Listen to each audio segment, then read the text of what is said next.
जीवन में ऐसे जीना है जैसे एक दर्शक, जैसे जीवन के बड़े पर्दे पर एक कहानी चल रही है और हम देख रहे हैं। एक दिन भर के लिए प्रयोग करके देखना और जिंदगी दूसरी हो जाएगी। एक दिन तय कर लें कि सुबह 6 बजे से शाम 6 बजे तक इस तरह जिएंगे जैसे एक दर्शक, और जिंदगी को ऐसा देखेंगे जैसे कहानी एक पर्दे पर चलती हुई, और पहले ही दिन जिंदगी में कुछ नया होना शुरू हो जाए। आज ही करके देखें, एक छोटा सा प्रयोग करके देखें कि जिंदगी को ऐसे देखेंगे जैसे बड़े कैनवस पर, एक बड़े पर्दे पर कहानी चलती हो और हम सिर्फ दर्शक होंगे। सिर्फ एक दिन के लिए प्रयोग करके देखें, और उस प्रयोग के बाद आप दोबारा वही आदमी कभी नहीं हो सकेंगे जो आप थे। उस प्रयोग के बाद आप आदमी ही दूसरे हो जाएंगे। साक्षी होने का छोटा सा प्रयोग करके देखें आज घर जाके, और जब पत्नी गाली देने लगे या पति गर्दन दबाने लगे तब इस तरह देखें कि जैसे कोई साक्षी देख रहा है। और जब रास्ते पर चलते हुए लोग दिखाई पड़े, दुकानें चलती हुई दिखाई पड़े, दफ्तर की दुनिया हो, तब ख्याल रखें जैसे किसी नाटक में प्रवेश कर गए और चारों तरफ एक नाटक चल रहा है। एक दिन भर इसका स्मरण रख के देखें और आप कल दूसरे आदमी हो जाएंगे। दिन तो बहुत बड़ा है, 1 घंटे भी कोई आदमी साक्षी होने का प्रयोग करके देखे, उसकी जिंदगी में एक मोड़ आ जाएगा, एक टर्निंग आ जाएगी। वह आदमी फिर वही कभी नहीं हो सकेगा जो 1 घंटे के पहले थे, क्योंकि उस 1 घंटे में जो उसे दिखाई पड़ेगा वह हैरान कर देने वाला हो जाएगा। और इस 1 घंटे में उसके भीतर जो परिवर्तन होगा, जो ट्रांसफॉर्मेशन होगा, जो कीमिया ही बदल जाएगी, वो उसके भीतर चेतना के नए बिंदुओं को जन्म दे देगी। 1 घंटे के लिए ऐसे देखें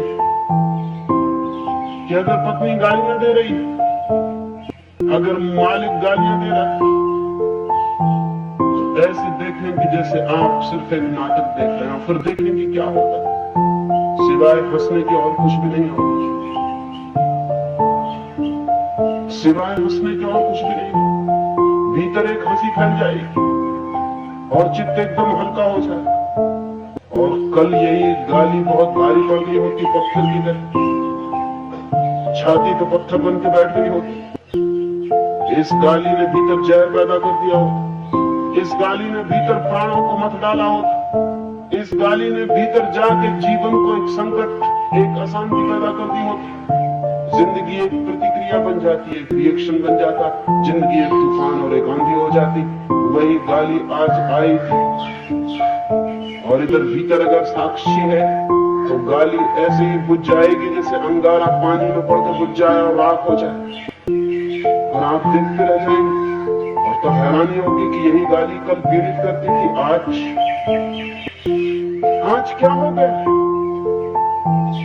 यही बात कल बहुत कष्ट देती, और आज क्या हो गया। आज आप बदल गए, दुनिया वही है। दुनिया हमेशा वही है, सिर्फ आदमी बदल जाते हैं, और जब आदमी बदल जाता है तो दुनिया बदल जाती है। दूसरा सूत्र है, पहला सूत्र है जीवन एक सपना, दूसरा सूत्र है उस सपने में एक साक्षी की तरह जीना। साधना के यही 2 सूत्र हैं। जीवन एक सपना है और सपने में एक साक्षी की तरह जीना। और जो आदमी सपने में साक्षी की तरह जीना शुरू कर देता है, उसकी जिंदगी में क्या हो जाता है इसे शब्दों में कहना मुश्किल है। इसे तो केवल करके ही जाना जा सकता है, इसे तो प्रयोग करके, एक्सपेरिमेंट से ही पकड़ा जा सकता है, पहचाना जा सकता है कि क्या हो जाता है। वो थोड़ा सा प्रयोग करें और देखें। मंदिरों में जाने की फिक्र छोड़ दें, जिंदगी ही मंदिर बन जाती है अगर साक्षी बन के खड़े हो जाए।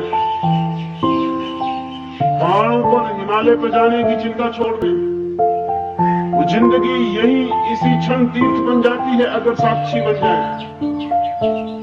जो आदमी जहां साक्षी बन जाएगा वही तीर्थ शुरू हो गया। वहीं एक नई घटना शुरू हो गई। सुकरात मरने के करीब था, उसे जहर दिया जा रहा, बाहर जहर पीसा जा रहा। सुकरात लेटा हुआ है, उसके मित्र सब रो रहे हैं और सुकरात उनसे पूछता है कि तुम रोते क्यों हो? तो उन मित्रों ने कहा हम रो ना तो और क्या करें, तुम मरने के करीब हो। तो सुकरात ने कहा पागलो, वो तुम्हें जिस दिन जन्मा था उसी दिन रो लेना था, क्योंकि जब जन्म शुरू हुआ तभी मौत शुरू हो गई थी। अब तुम इतनी देर करके रोते हो, वो तो जब मैं जन्मा तभी मरना शुरू हो गया। जब कहानी शुरू होती तभी उसका अंत भी आ जाता। जब पर्दे पे फिल्म शुरू होती है तभी जान लेना चाहिए कि समाप्ति भी आई। वो दी एंड तो बहुत जल्दी आ जाने वाला। वो तो प्रारंभ में ही अंत छिपा हुआ है, पागलों, सुकरात ने कहा। वो तो हम जन्मे थे तभी हमने समझ लिया था कि मर गए, बात वहीं खत्म हो गई। अब क्या रोते हो? और सुकरात ने कहा कि अगर रोना ही है तो अपने लिए रोना, मेरे लिए तुम क्यों रोते हो जब मैं ही नहीं रो रहा? सुकरात ने कहा कि जाओ जल्दी से देखो जहर तैयार हुआ कि नहीं। सुकरात खुद उठ के बाहर गया, उस जहर पीसने वाले से कहने लगा कि समय हुआ जा रहा है, 6 बजे जहर देना है, अभी तक जहर तैयार नहीं हुआ। तो जहर पीसने वाला कहने लगा कि मैंने बहुत लोगों को जहर दिया, तुम जैसा पागल आदमी नहीं देखा। हम चाहते हैं कि थोड़ी देर लगा दो, तुम थोड़ी देर और जिंदा रह लो, थोड़ी देर और सांसें ले लो। इतनी जल्दी क्या है मरने की? सुकरात कहने लगा जल्दी कुछ भी नहीं, लेकिन जिंदगी बहुत देख चुके, मौत को भी देख लेने का इरादा है।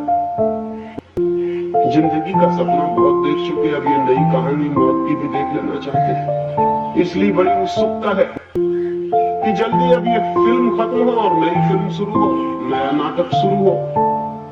इसलिए हम जल्दी पूछते हैं कि जल्दी करो। सुकरात को जहर दे दिया गया। वो आदमी इस तरह जहर पी लिया जैसे किसी और आदमी को जहर दिया गया। जहर पीता रहा और बातें करता रहा। जहर पी के लेट गया और कहने लगा कि मेरे पैर ठंडे हो रहे हैं। ऐसा मालूम पड़ता है कि पैर ठंडे हुए जा रहे हैं। मित्रों ने कहा कि पैर ठंडे हुए जा रहे हैं, तुम ही ठंडे हुए जा रहे हो। सुकरात ने कहा कि मैं ठंडा कैसे हो सकता हूँ, मैं तो जान रहा हूं कि पैर ठंडे हो गए, मैं तो अब भी वही हूं। फिर उसने कहा कि मेरे घुटनों तक जहर छा गया, अब मेरी कमर तक के हाथ पैर ऐसे हो गए जैसे हो ही ना, मुझे पता नहीं चल रहा है। लोगों ने कहा क्या बातें कर रहे हो, तुम ही ठंडे हुए जा रहे हो। सुकरात ने कहा कि मैं तो पूरी तरह वही का वही हूँ जो जहर देने के पहले था। हाँ, इतना मालूम पड़ रहा है कि हाथ पैर ठंडे हुए जा रहे हैं, हाथ पैर जा रहे हैं। ये हाथ पैर वाली कहानी खत्म हुई जाती है, शायद कोई दूसरी कहानी शुरू होगी। मैं तो वही हूँ, मैं तो अब भी देख रहा हूँ। जिंदगी भर जिसने देखा हो वो मौत को भी देख सकता है, और जो मौत को भी देख सकता है उसकी मौत कैसे हो सकती है? जिसने साक्षी का भाव साध लिया वो अमृत को उपलब्ध हो जाता है। स्वामी राम अमेरिका गए, वो बड़े अजीब आदमी थे। दुनिया पे कुछ थोड़े से अजीब आदमी कभी कभी पैदा हो जाते हैं, इसलिए दुनिया में थोड़ी रौनक। स्वामी राम बहुत ही अजीब आदमी। अगर कोई उनको गाली दे देता तो वो खड़े होकर हंसने लगते और मित्रों को जाके कहते कि आज बाजार में राम को खूब गालियां पड़ी। लोग कहते राम को, आपको नहीं। स्वामी राम कहते कि मुझको लोग जानते नहीं, गालियां कैसे देंगे? राम को जानते हैं, राम को गालियां देते हैं। और जब राम को गालियां पड़ रही थी तब हम भीतर बैठ के हंस रहे थे मन ही मन में कि अच्छा है बेटा, खूब गालियां पड़ रही। एक गांव में राम गया था, स्वामी राम कहते, एक गांव में राम गया था, गिर पड़ा एक गड्ढे में। हम खूब हंसे, हमने कहा कि अच्छे गिरे, अरे बिना देख के चलोगे गिरोगे ही। लोग कहते हैं कि आप किसके बाबत बातें करते हैं? तो वो कहते हैं इस राम के बाबत बातें करता हूं। और आप कौन हैं? तो वो कहते हैं मैं तो सिर्फ देखने वाला हूं, ये राम पे कहानी चल रही, हम देख रहे हैं। राम की जिंदगी है, हम देख रहे हैं।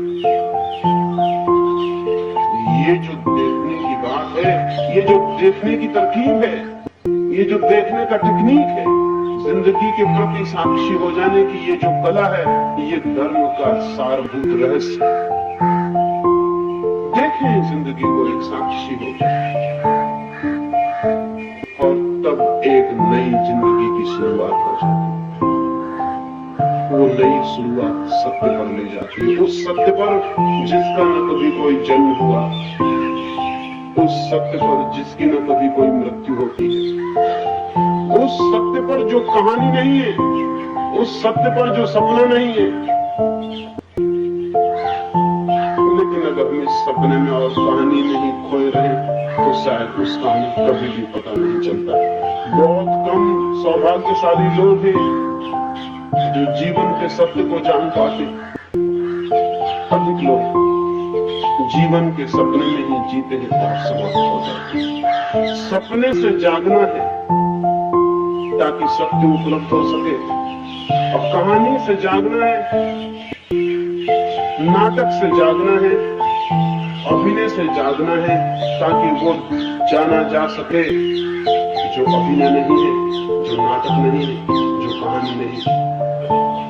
उसका नाम ही आत्मा है, उसका नाम ही परमात्मा है, चाहे कोई उसे सत्य कहे या कोई और नाम दे दे। और उसको जानते ही आदमी मुक्त हो जाता है, क्योंकि सब बंधन सपने के बंधन है। कोई बंधन सच्चा बंधन नहीं, सब बंधन सपने के बंधन है, सब बंधन झूठे बंधन। एक बार ये दिखाई पड़ जाए तो पता चलता है कि मैं तो मुक्त ही था, मैं तो सदा से ही मुक्त हूँ। और ये जो प्रकृति है, ये कितने आनंदों से भर देती है, ये कितने आलोक से भर देती है, उसकी कोई गणना करनी कठिन है।